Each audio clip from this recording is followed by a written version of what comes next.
Hey, what's up, y'all? It's Allivoria, and today is hot as they said it was supposed to get around 101 degrees, and it's supposed to stay that way during the week. So either my computer is going to explode because it's going to go thermonuclear, or I'm going to have to stick with my fan that sounds like the back rooms. A dead meme. So we'll roll with it.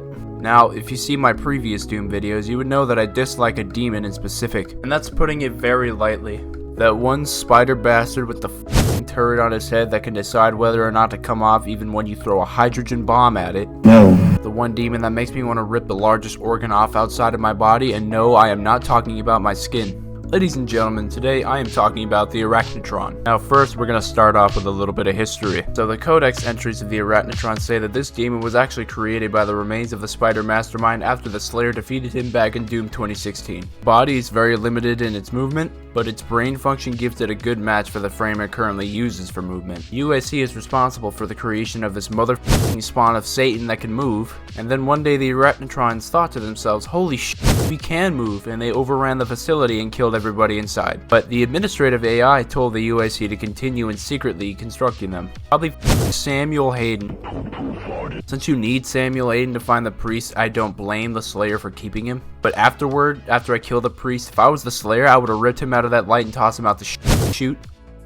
He does some shady and the Slayer lets him live. But anyway, enough about Hayden. The Arachnotron in Doom Eternal is not its first appearance. It also appears in Doom 2, but it was way easier in that game in my opinion. Arachnotron's combat abilities are that it can target the Slayer from far ranges with a turret on its head that won't come off if you hit it with the Death Star. Sometimes it will, sometimes it won't. It also has grenades on its sides that it can launch at you and blow up. It can also hit you with its appendages and clean your plate if that happens, so don't get close to him. But that's essentially a little background check on it. Let's get into why I dislike the Arachnotron.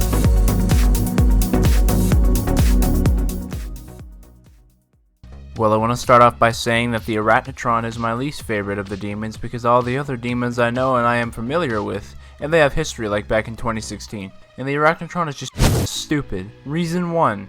He pops up in the least of convenient places. For instance, in level 1, when you're going through the tunnels after you get the yellow card, you're in a small space with wall firing cannons and a couple fodder demons. And then you turn to the right and what do you get? A spider mastermind, baby, and what do you have to face it? A shotgun. Another example of it popping up in a dumb place is when you're knee deep in the demon jizz in level 2. An Arachnotron pops up from behind a rock and eviscerates you with all of its might. And you can't jump, you can't dodge, you can't move, you can literally walk slow. It can do whatever it wants to, you're its little slave. In the second Slayer gate, you take on a ton of mancubuses, make you buy, make you be, whatever you call the plural version of a mancubus, and a couple prowlers and some cacodemons. But then, at the very end, there's 3 of them. There's 3 Arachnotrons. Except for the 3 Arachnotrons at the very end that will pull a Stalingrad on you and surround you. Took me a little bit, as in a couple hours, to beat that Slayer gate because of those things. There are 3 of them. 3 of them. 1 is enough to deal with, especially after fighting 5 heckin' chonkers. They just pop out and clap you when you least expect it. Also, this is a question I've been meaning to ask. I want to know who the thought it would be a good idea to add the Arachnotron in the very beginning of the first level. Who did it? Was it you, Hugo? No, it can't be you. You're too cool. But seriously, who threw a heavy demon at you in the very beginning? All you have is a shotgun, a fully armed shotgun, I'll give it that, but that's it. In the later levels, it's much easier to take them on because you have a lot more weapons and ammo and health. But in the early level, that bastard f***s you up. And he pops out at random, like I said, when you never expect it. I've played the game so many times that I know when and where they're gonna pop out and how to counter them, but even still I have problems with them. And then of course there's reason 2, the fact that that turret on its head sometimes decides not to come off. Now I've noticed this has gotten a little bit better in recent days, but it's still a pretty big issue. When you toss a sticky bomb at it or shoot it with the sniper on the heavy cannon or hit it with a ballista shot, it'll just decide, no, I stay. I bet you can hit that with the BFG and it'll blow it off like a love tap.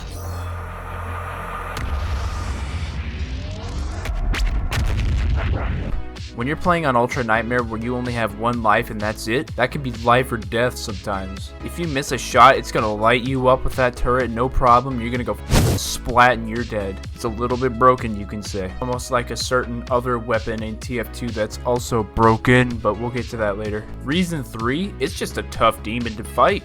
There really isn't a problem with this, it's more of the fact that he's just genuinely hard. In the earlier levels, he makes you have to focus him because there's a bunch of imps and soldiers that'll light you up. But if you don't focus on the Arachnotron, he's gonna turn you into a fireworks display. And in the later levels, you still kinda have to focus him because he mixes very well with the later heavy demons, and he can still damage you very heavily if you do not pay attention and kill him quickly. He's kinda like the Whiplash in a way. If you don't take care of him quickly, he will, and I mean he will kick your ass. That's why I dislike the Arachnotron, ladies and gentlemen. That's why it gives me so much pleasure to do this. It's beautiful, isn't it? But those are the reasons why I dislike him. Be sure to like, subscribe, and comment if you liked or hated or want to see videos like this one. And y'all have yourselves a good one.